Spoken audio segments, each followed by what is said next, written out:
మంగళగిరిలో పేద ముస్లిం కుటుంబానికి ఇచ్చిన మాటను నిలబెట్టుకున్నారు మంత్రి నారా లోకేష్.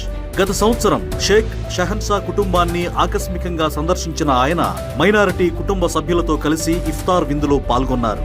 ఆ సందర్భంగా వారి సమస్యలను స్వయంగా తెలుసుకున్నారు. సెంటు స్థలంలో నిర్మించిన చిన్న రేకుల ఇంటిలో ఇరుకుగా జీవిస్తున్నామని జమాలుద్దీన్ మంత్రి లోకేష్ కు విన్నవించారు. దీనిపై స్పందించిన మంత్రి, దిగులు పడవద్దు, మీ కుటుంబ బాధ్యతను నేను తీసుకుంటాను, మీకు కొత్త ఇల్లు నిర్మించి ఇస్తాను అని హామీ ఇచ్చారు.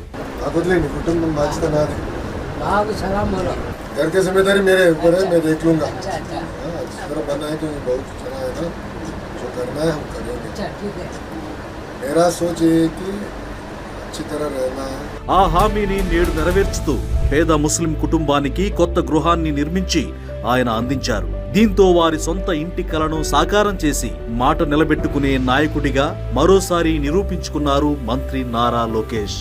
పోయిన సంవత్సరం రంజాన్ లో నారా లోకేష్ గారు వచ్చినారు. ఇంటికి మంచి చెడులు ఇంటి పరిస్థితులు అడిగి తెలుసుకున్నారు. మీకు అండగా నేను ఉంటాను, నేను ఇల్లు మంచిది కట్టిస్తానని చెప్పారు. ఇప్పుడు ఈ సంవత్సరం రంజాన్ నెలలో ఇల్లు పూర్తి చేసి ఇల్లు మాకు అప్పగించినారు. మేము అనుకున్న కన్నా ఇంకా బాగా కట్టించినారు. వాళ్ళు 10 కాలాలు బాగుండాలని దేవుని ప్రార్థించుతున్నాను.